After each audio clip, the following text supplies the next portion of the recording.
Сәлем қыздар, бүгін біз сіздермен малинадан конфи әзірлейтін боламыз. Видеоны тамашаламас бұрын менің арнама жазылып кетуді ұмытпаңыздар. Ең алдымен ыдысымызға 8 грамм желатинімізді өлшеп аламыз. Және де қайнатып суытылған 50 грамм суымызды үстінен құйып, осылай араластырып ісінуге 30 минутқа қалдырамыз.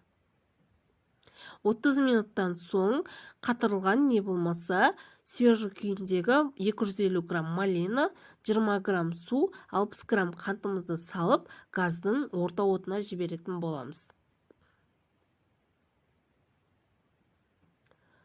Осылай қайнағанша барлығын біркелкі етіп араластырып тұрамыз.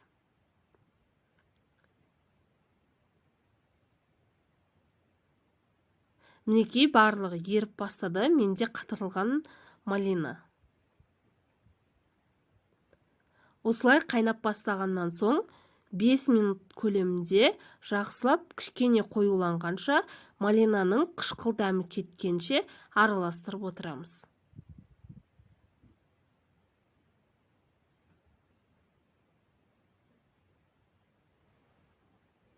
Мінекей осылай қою болып бастаған кезде газдың астын басамыз.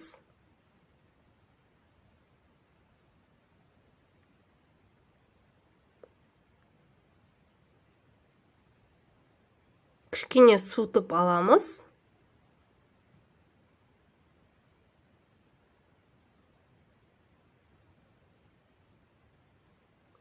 Желатинімізді салып, ерігенше араластырамыз. Осылай алдын ала дайындалып қойылған 16 диаметрлік формаға құйсаңыздар болады. Тоңазытқышқа бір түнге қалдырамыз. Мінекей дайын конфиімізді торттың арасына қолдана берсеңіздер болады.